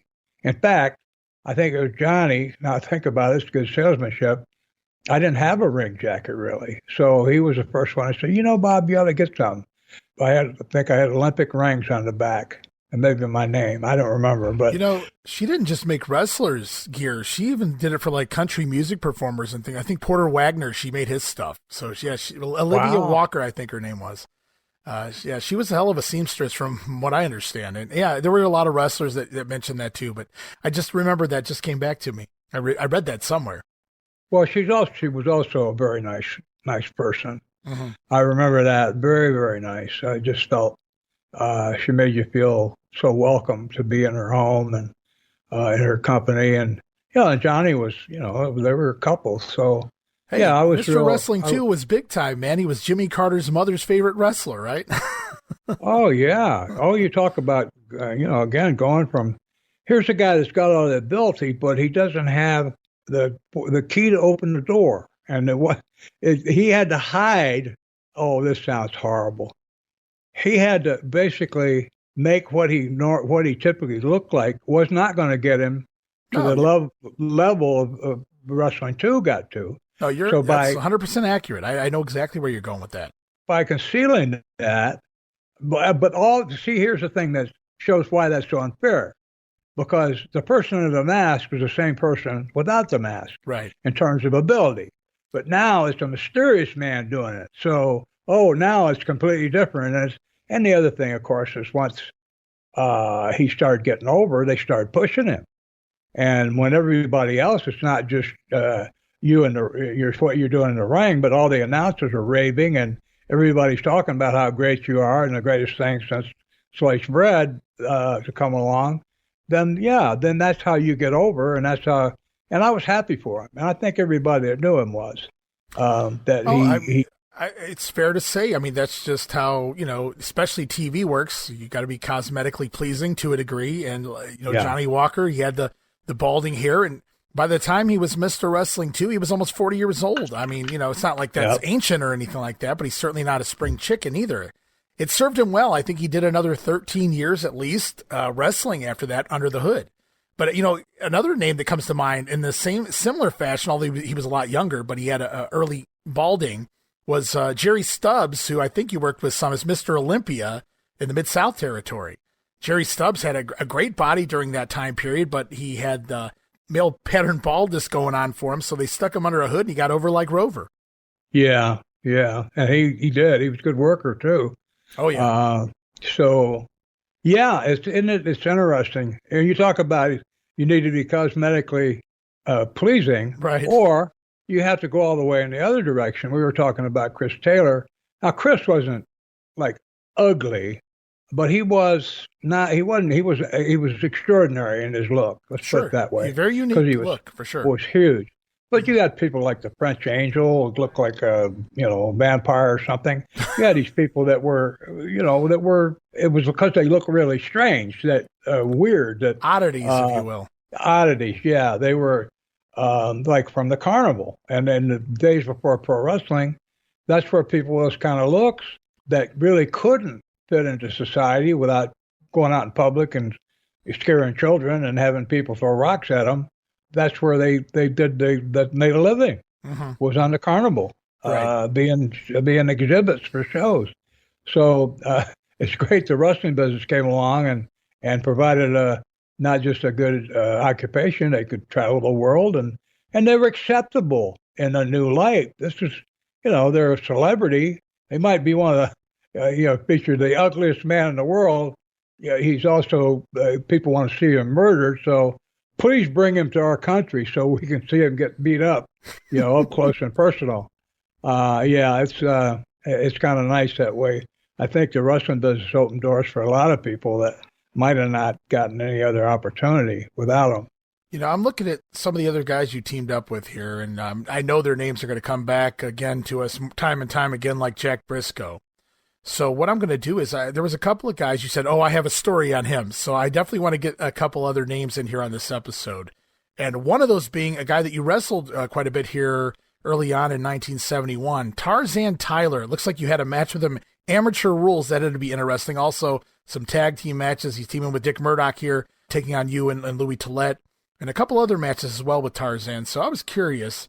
You said you had some stories, or at least a story on Tarzan Tyler. I was so hoping you could share that here with us today. Well, one of the things about Tarzan was that of all the people I met in the business, he was the guy that made me the most uneasy. Not that he was threatening in any way. It's just a feeling I got from him. I worked with him. He was fine. I remember us. Well, he was one of the first people. In fact, I don't remember anybody else ever doing it, but just a little technique. But in a match with him, he had me grab his leg and take him down, but with my back fairly close to the ropes, where he's laying flat on his back. And as I pushed his legs up, he pushed me off into the ropes, and he was giving me he put his feet out. He was giving me the springboard over the top of him. You know the move I'm talking about? Yeah. Kind of like a monkey flip type deal. Yeah, and as I'm about to, he's just getting ready to straighten his legs out and flip me over. He said, whatever the next move he wanted me to do was. He said it right there, right in the middle of the move. It was quiet, but nobody was hadn't done the move yet, so nobody was really reacting to it. And he just said, I don't know, arm drag or something. And I thought it was I heard it. I wasn't looking at his face. And I thought that was kind of a cool way to do it. Again, I was green to the business, but I never had anybody else actually do that or talk to me and give me a cue about what to do next. Well, yeah. In such a kind of a cool way. It was almost impossible to hear him say or see him, even if you had a camera on his face with a blow up like that finger we talked about on Japanese TV the size of a basketball, you still wouldn't be able to tell what he said. So I thought that was cool. Now, the other thing about Tarzan, he made such an impression on me that my first book called Deathmatch, Tarzan is the main character. You meet him on page 1. It's the character. It's based on me, though. My first match is with this Tarzan. And he's scary. He's scary as all get out. And he's scary throughout the book. And he's a real character. Now, in the book, Tarzan came out to be scary, and deservedly so. He was rough. He was a rough edge guy, and he's got a real background of that goes back like 15, 20 years with some of the other characters, like one arena rat in the book. Sorry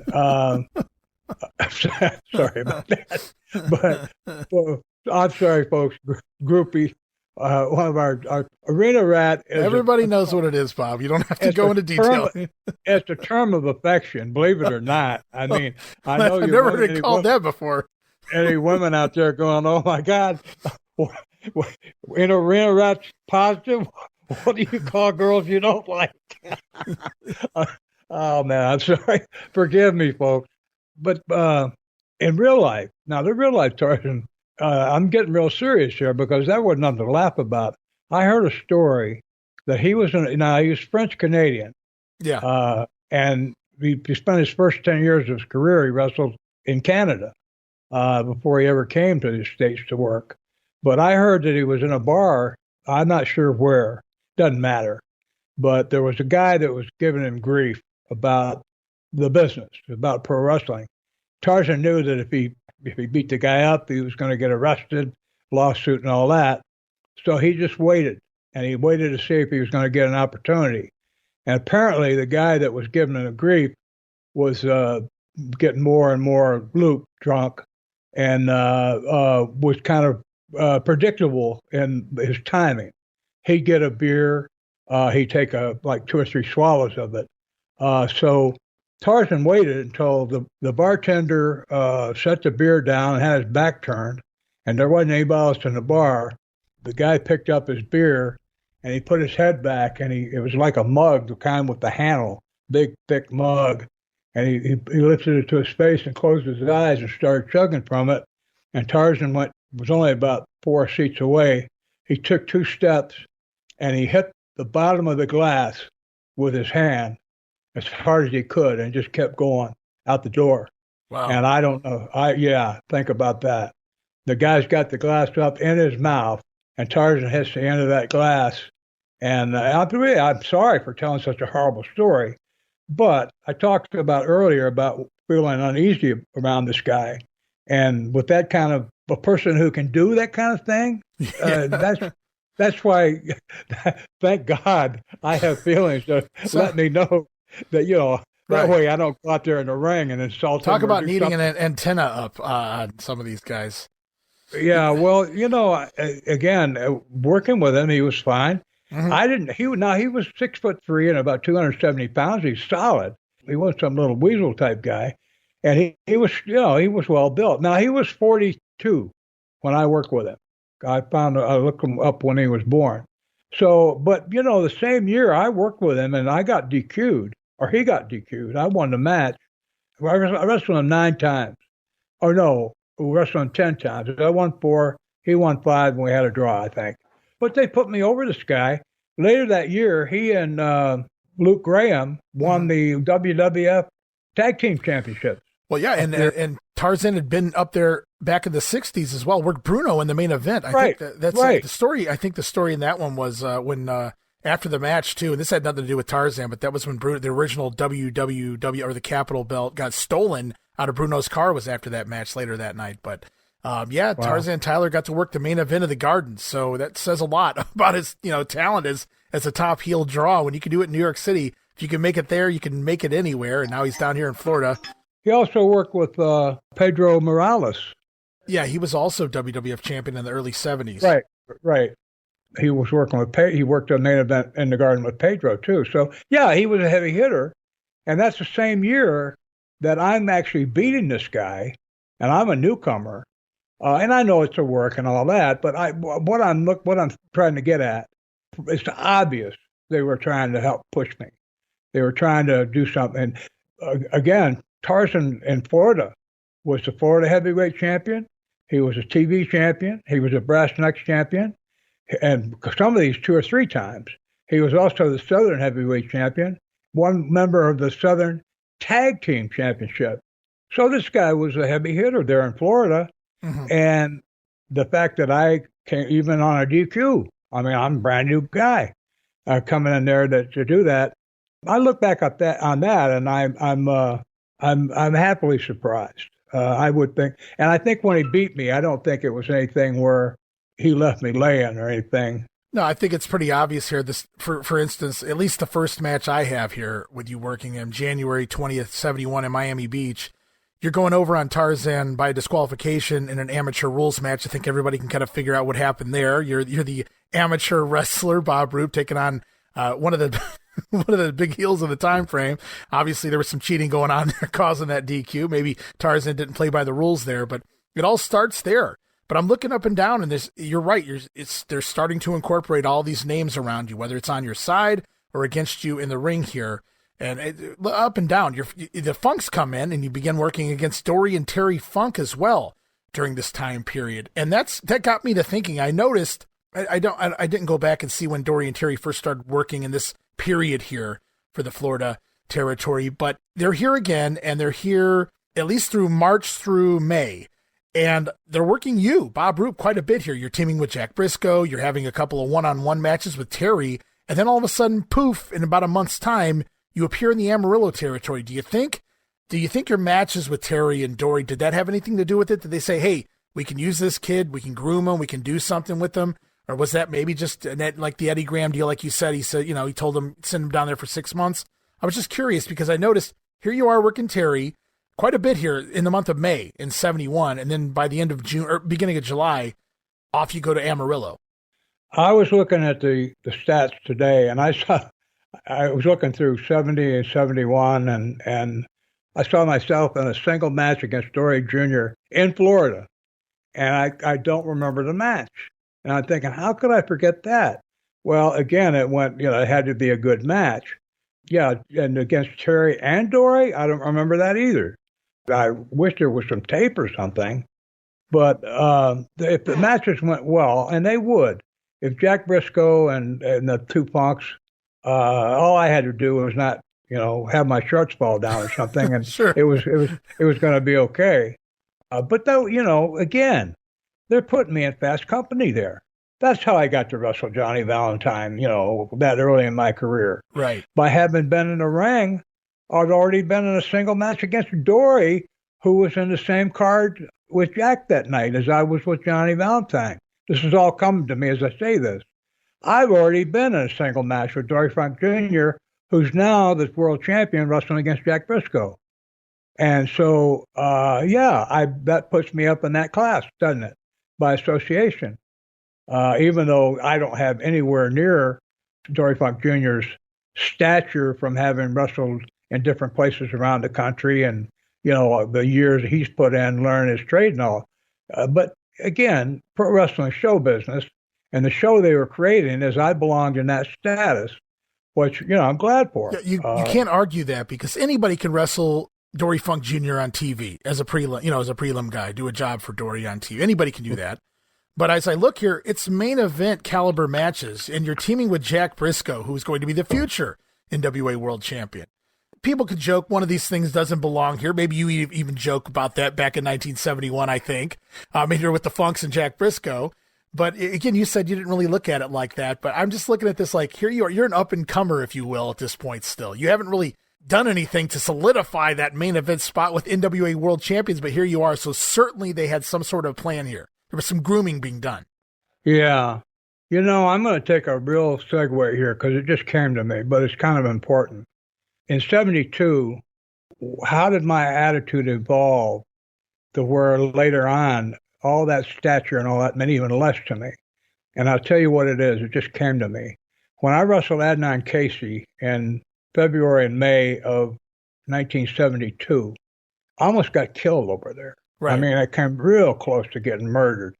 Sadam Hussein, that guy that got hung for crimes against humanity, who killed over 1,200,000 people, 600,000 of his own people, in his 20-some years of being the murderer in charge over there. Mm-hmm. He was a promoter of the matches, and after I beat his champion, Adnan Casey, which Casey asked me to do, very questionable. I always wanted to ask him, why did you do that?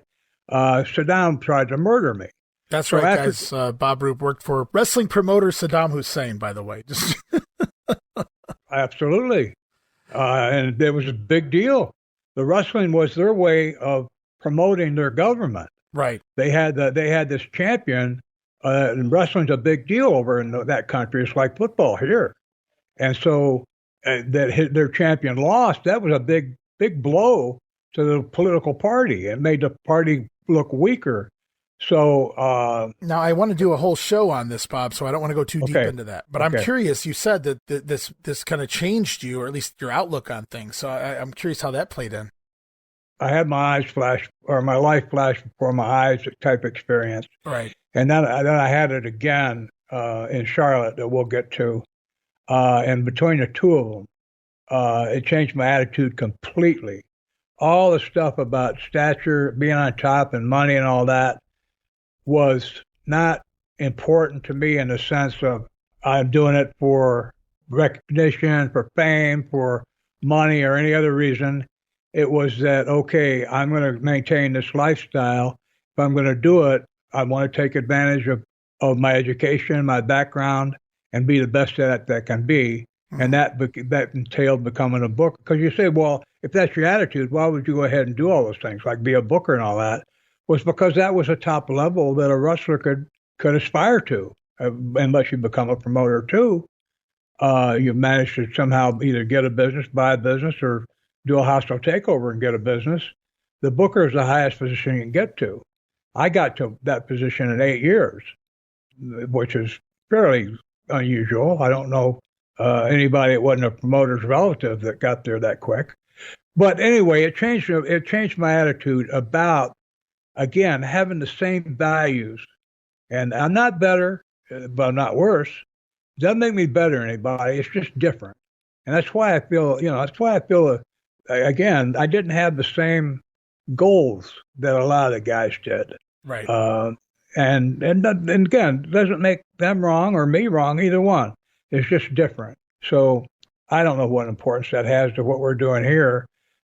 You might hear stuff that doesn't sound like it should come from a pro wrestler, but that's why I'm trying to give you some background as to why you hear that. Okay. I'll try to get back on the path if that's possible. No, you're fine. I'm just, we were just going over some of the names from this time period, and you talked about why you didn't realize it, and then things, even more so once you did realize it, it didn't really matter as much because of things that really mattered in life, like your life. One day we will get to that story. I know you've told it before. I know it's out there. Some people are familiar with it already, but I have questions, a lot of questions that I don't think anybody else has ever asked about that entire situation. So I think we're really going to dissect that a whole lot more here on the show when we get to that story about you over there in Iraq. Okay. But, well, I hope I didn't give away too much. No, that's fine. It's a nice little teaser. Plus, again, a lot of people that are listening to this show, they probably have already heard what's out there of that story. I want to try to pick it apart even more if possible. Oh yeah, we will, because I've been thinking about it too. Once I got over, the second book I wrote helped me get rid of my PTSD from that time, and since then I can think about it during the day and not have nightmares at night. So I've been thinking about what happened and trying to figure out why things happened, and so we'll be able to discuss stuff that has never been out there, hadn't been put out there yet. Right. I was the only one that's going to be able to put it out there. Right. So, yeah. Looking forward to that. Just a couple more names I wanted to try to at least sneak in here before we get into the next part of your career. There's a couple matches. You caught it too. You were on Wrestling Data, kind of going back in time and trying to jog your memory of maybe if some of these matches stuck out to you. And I'm pretty sure you said these matches didn't necessarily stick out to you, but you even found it a little odd. You're it's not just once, so it's not a typo. It's in a couple of different towns. Bob Roop defeating Jack and Jim Dalton in handicap matches. What is that about? Because we've seen Andre, guys the size of maybe Chris Taylor, right? Those guys beating a couple guys at once. But Bob Roop, an average size, not an average size, a little bigger than that, but I mean, a normal size professional wrestler going in there. Is it just because of the Olympian status, I guess? You're in there against two guys and you're going over. We've talked about Jim Dalton here in the past. Now Jack Dalton comes to town. Not to be confused with the other Jack Dalton, which I think Don Fargo used that name at one point. But this one, I believe, was Randy Colley, who would go on later to become Moondog Rex. But do you remember wrestling handicap matches at all with anybody at this point in your career? And I'm just curious your take on that. I have been racking my memory files, put through a couple million of them, trying to see if I could remember anything. All I can I have to speculate. Again, I think they were trying to build me. And in that match, they had to tag in. They couldn't both, although I'm sure they did eventually. Both of them teamed up at me at the same time. And right. I ended up probably giving them both a shoulder breaker or something like that, because I don't remember the guys being, like even the status of Mephisto and Dante with J.C. Dykes or the Blue Demons, or I don't remember them being one of the top teams. I don't even remember them being like Bronco Lubitsch and Chris Markoff level. Right. So I think they were middle of the card, guys that had experience, middle of the card type guys that could do that. That would be something for me. I think I know I'd already wrestled Jim Dalton a couple times. Yeah. In singles. So there will be a way to get me over to you're building your racehorse and give both those guys a payday. And, business is a work. So, it's not like anybody's getting beat up for real. So, I think that's what it was about. Because we did it in 3 or 4. I think 3 of the main towns. I know we did it in Miami, right? And yeah, that was one. Yeah, one of them. So, yeah, it was just to get me over. Those guys were good to do it, but that's the business. You go to work, they tell you what you want to do, what they want you to do, and unless you're nuts, you do it. So there's a few other names here you worked quite often over this 6-month period, the first 6 months of 71, that we're not really going to touch on right now because I know we're going to cross paths with them time and time again. Ron Garvin comes to town, Dickie Murdoch. We've already talked about Jack Briscoe and the Funks. We'll definitely be getting to the Funks here very soon because you're off to Amarillo after this. But there's another name I wanted to get into here at the tail end of your time here in Florida, the first big long run in Florida, and that's Bob Duncum. Bob Duncum comes to town, defeats Bob Roop. You lose the Florida Brass Knuckles title, which I do believe, who did you beat? Let me go into my records here. Do you remember who you beat without me looking it up, or I can look it up? Dale Lewis? I don't remember. That's correct. Dale Lewis, Jacksonville, Florida, June the 12th. There you go. And and then on July 1st, you drop the belt to Bobby Duncum, which is because you're off to Amarillo. You'll actually pop up in Amarillo only 2 days later, your first match, July the 3rd. So, boy, they gave you a lot of time to prepare from Florida to Amarillo, and you're already in the ring less than 48 hours later. But do you remember any of your experiences in the ring or on the road with Bobby Duncum? I never was on the road with Bobby, but in the ring, he was good. He was solid. We didn't do anything. We didn't have like high spot matches. It was more wrestling, and I just remember him being real solid. One little aside about that belt. When I went to Iraq, I had the belt at the time. I believe I did, and they wanted me to bring a belt. So I brought the television champion belt. Well, what Casey had, he was champion. He was the British Commonwealth champion. That's Great Britain, Scotland, Wales, all those, the whole British Empire. Yeah, but he's champion of all those places. My belt is the television champion of one state, the state of Florida. Right. And so that belt, the way they did advertising over there, they put it on the like on the movie theaters.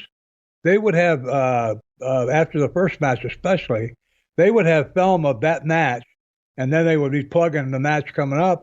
They would have that belt out there. The Florida TV Championship belt was there on the screen, about 10 feet high on the screen, and you could see what it says, but it was in English. And I thought, man, to go from the British Commonwealth Championship, like representing like 700 million people, to one representing a few hundred thousand, what a change. But as far as Bobby, no, I don't remember anything specifically. It must have gone okay. Okay. Now, it was kind of curious because Duncum comes into town. He beats you for the Brass Knuckles title here. But then when you take off to Amarillo, Bobby Duncum is there as well. So he's working Amarillo with you and in Florida here. So it was kind of odd to see Duncum working both territories at the same time. Meanwhile, you jumped from Florida to Amarillo, which we will be getting into soon here on a future program. But I wanted to ask you about something else that popped up here in my results for early part of 71. It looks like you make one quick trip up to St. Louis in April. Do you remember that one? Vaguely. Am I against Roger Kirby? It was a tag match. It looks like Bob Roop and Luis Martinez versus, Roger Kirby and Rock Hunter. Right. Yeah, I do. Well, I don't remember Rock Hunter. I don't remember my partner, but I remember Roger Kirby because he asked me in the dressing room to give him a backdrop on the comeback and to lift him. And I did. And he was laid out at least, I'm not kidding here now, I'm looking at my own ceiling, which was 10 feet high. He was at least 12 feet in the air. Wow. Unbelievable. He got a big pop from the house. And that's all I remember about the match. That's why I remember it, because that's the first time I ever saw Roger Kirby. Roger's not strange looking. He's different, though. He's fair skinned, blonde, a little pink in his complexion. He kept a unique mustache for a lot of his career as well. Yeah. He was a character. Was that the only match that's listed? So I got you here in St. Louis on April 2nd, and then I got you the following day, which is kind of odd, Breese, Illinois. And it says Bob Roop defeats Hans Schmidt by DQ. And this actually even has a time on it and everything, so the results must be out there somewhere. 24 minutes and 43 seconds, 2 out of 3 fall match in Illinois. Now, I don't know a whole lot about secondary towns for Muchnick. I don't remember him running in Illinois, but it's listed, at least on Wrestling Data, as a St. Louis booked show. I'm not really sure about that. Maybe you just had another day and you got some work up there. I don't really know how that worked out or if you recall that, but I was more curious that just out of the blue, you go up and you work Sam. Now, you remember how you ended up in Georgia, which was awesome, because I was curious, is Bob going to remember why? I thought it might have even been a typo when you went down to Atlanta for that one show against Aldo Bogny, but you can't, you told us that great story about why they wanted you down there and you became Roop the Dupe. Yeah. But I was just curious. So much for reminding me. Absolutely. No problem. That's what I'm here for. So I was just curious if you remember. Well, Muchnick I remember the story you told. The first wrestling promoter you talked to was Sam Muchnick, and he kind of advised you not to go into the wrestling business. You had graduated from college and he wanted better things for you, so to speak. But here you are. But it just seems like a former Olympian. Muchnick didn't screw around with his booking. He wouldn't book the ladies. He wouldn't book the midgets. He was a very serious wrestling promoter. Very little promos did you get on TV for Muchnick as well. So he was a straightforward wrestling guy. NWA World title on the line all the time there in St. Louis. So it seems like you'd be a perfect fit to come in and work more than just one show here for him. But it was just odd. I thought maybe it would stick out how you wound up in St. Louis.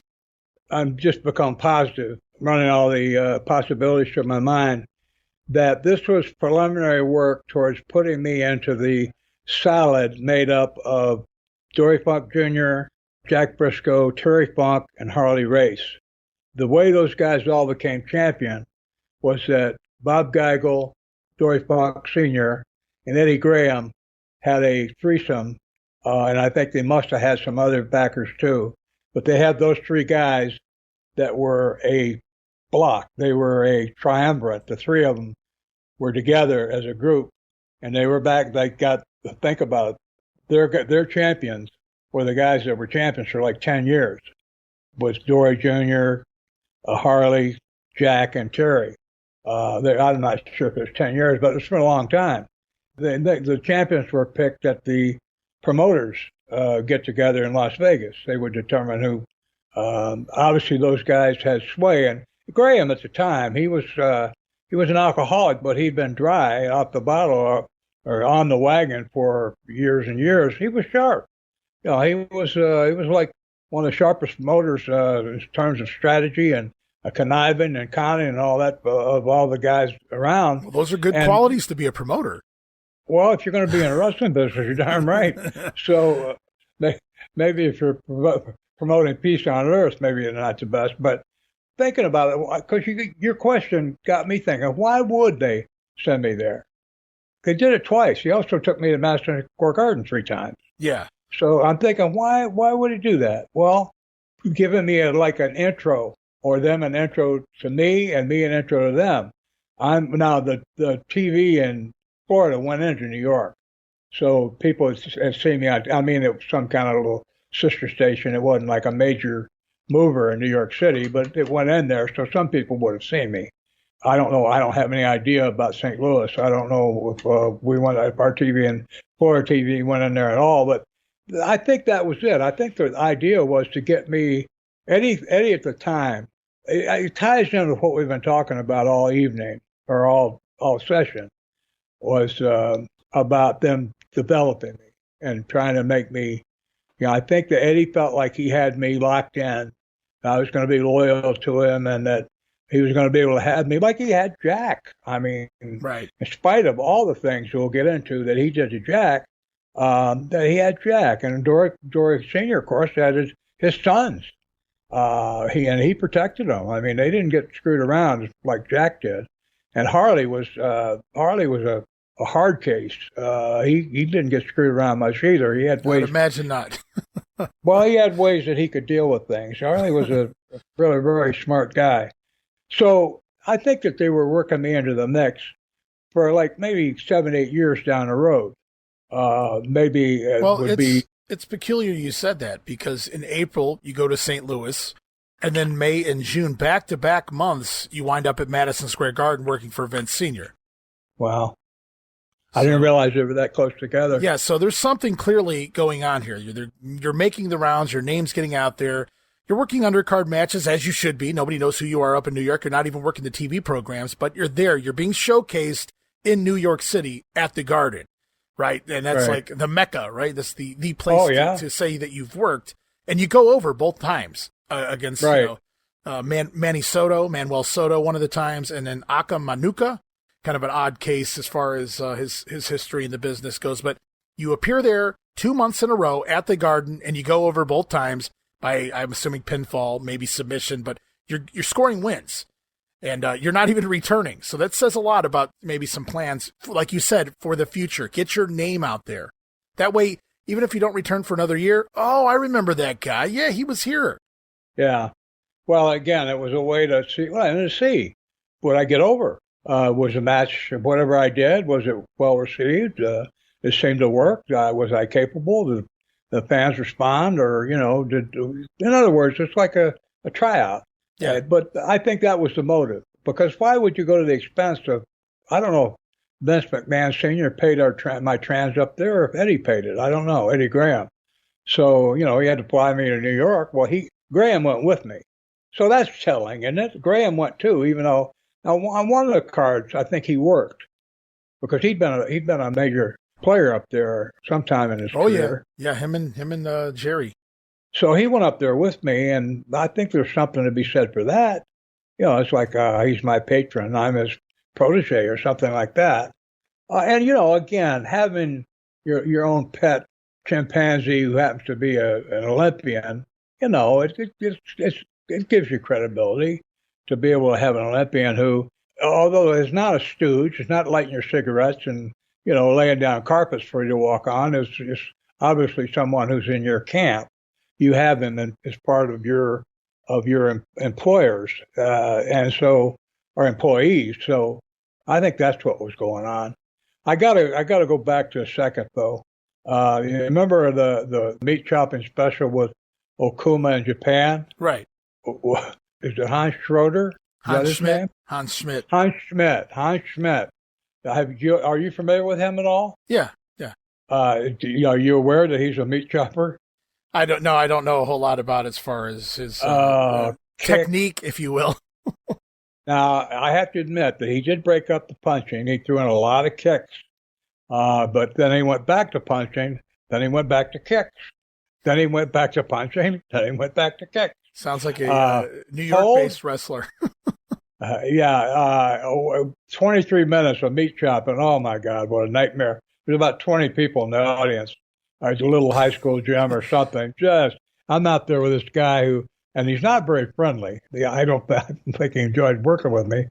I don't know if I went over or not. It doesn't matter. You went over on a DQ. Okay. Well, the referee probably got bruised just by osmosis by being around us. But yeah, just absolutely abomination. Abomination. Yes, abortion is too kind. Just no story whatsoever. Just let's see if we can beat on each other the longest. Oh my God, what a horrible experience. Yeah. They say it's the bad ones that stick out the most. Oh, well, see, I remember that one. I don't remember the match with Rick Hunter. And it's funny, there's a thing on this wrestling stats. It lists all the people you work with. Okay. And I was looking at it. Man, I work with a lot of different guys. So I don't remember. We're all, I don't know, I guess major players. But, it's nice. I'm glad I got to work with Lou Fez. Lou worked with everybody in the business because he worked for 60 years. It's nice. And I got to work with most of the champions. I didn't work with Flair because he was a heel. And I think I was kind of retired by that time. But I got to work with Harley and Jack and Dory and Terry. So, yeah, that's kind of, it's kind of nice. And again, I had a short career. So I feel like I got a lot done in a short amount of time. I got to see the places I wanted to see and come out of it reasonably good health. I've been retired for 40 years, and I'm still moving around and, getting things done, going to work. Right. So you made quick stops down to Atlanta, clearly up here in St. Louis. You did a couple shots here in the Garden, New York City, right before you leave. But for the first 2 years of your wrestling career, you're being groomed in the Florida territory. Eddie Graham's there to oversee it, make sure things are being done properly for you as his talent. And you do your tour of Japan as well. And then the time comes where you're shipped off to your very first territory outside of Florida, where you're actually going to be there for more than just a day or two. And I'm talking about the Amarillo territory. As we talked about, you dropped that brass knuckles title to Bobby Duncum July 1st, 1971. And by the 3rd, you're working cards for the Funks. And I guess next episode, that could be a fun episode or two to talk about your time in Amarillo. You've touched on it in the past. We've told some Terry Funk stories here, but I guess you were told you had 6 months. You know, I guess you're doing a favor for your promoter, Eddie Graham, going down there and you're going to work for 6 months. And if it's all right with you, I thought maybe we get into the Amarillo, you're meeting a whole group of new talent to work with there. Oh, right. Yeah. And some of them didn't like the idea of meeting me at all because I was still kind of green.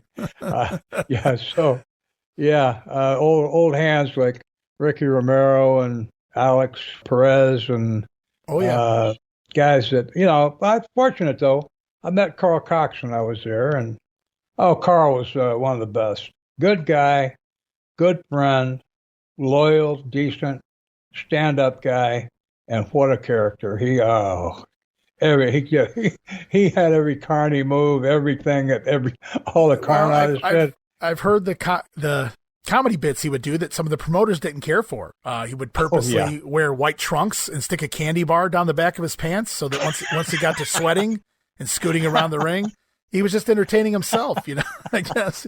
As much as you said Dick Slater wanted to pattern himself after Terry Funk, I always heard Dick Murdoch patterned himself after Karl Kox. Well, yeah, Karl had a great sense of humor, and the thing is, Karl was a tough guy. I don't know how many guys were going to give him a bunch of. He didn't take any crap from anybody. Right. I don't know how many promoters were going to give him a hard time about it, but yeah, he was funny. Think about it for a week and come up with a few Karl Kox stories if you have more than one. Oh, I got a bunch of them. Well, I'm sure we're all going to look forward to it. I know I am already. Because, I love the character Karl Kox, but I'm sure, he was just as much a character in real life as well. Talking to Alex in the Sky, the Master, the Brainbuster, Killer Karl Kox, plus so many other talents, of course, the Funk Brothers and beyond. And we can save that for next week. But I wanted to wrap it up here this week on a high note, talking about your time. Well, I don't know if you want to call it a high note, but you're moving on. You're going to go to explore a new territory in Amarillo. Yeah, it was heady experience. I didn't know what to expect. I figured it'd be much the same, but I didn't. I wasn't ready to be in my car like 12 hours a day, 5 days a week. So, yeah, it had its good points, it had its bad points. Well, an experience is an experience, I guess, and we'll experience your experiences here next week on the show. We're going to jump into the Dory Funk Sr.-led territory of Amarillo and beyond. Heading to the Wild West next week with Bob Roop. Going to be a good time. Well, I'm looking forward to it. As am I. Thank you so much again, Bob. Appreciate it. All the stories here. Boy, did we cover a lot of names here this week. Really, really great stuff. From your Epiphany with Bobby Shane all the way down the line. Chris Taylor, Lex Luger, all sorts of names came into play that were not on my list. And I'm not complaining about it either. Really, really cool stuff here this week. Thanks for sharing all of that with us here, Bob. Well, thank you, Ray, for allowing me to do it and setting it up so that it makes sense. No, we appreciate you, Bob, and we will see you back here next week, hopefully, for another edition of the Wrestling Stoop. Looking forward to it. And that's going to do it here this week for the Wrestling Stoop. When we return, Bob's off to Amarillo, guys, and the Funk territory. Can't wait to get into all of that. Just a reminder, you guys can friend Bob Roop over at facebook.com/PoorBobRoop. And you can find me, Ray Russell, over on X, formerly Twitter, at Wrestling Grenade. It's at RASSLIN Grenade. Also, follow and like me, Facebook.com/Wrestling Grenade. And don't forget, guys, to try it out, that $5 all access tier over at Patreon.com/WrestleCopia. But for now, Bob and I are leaving the airwaves. But we encourage you to check us out each and every Wednesday for another edition of the Wrestling Stoop with the legend himself, Bob Roop.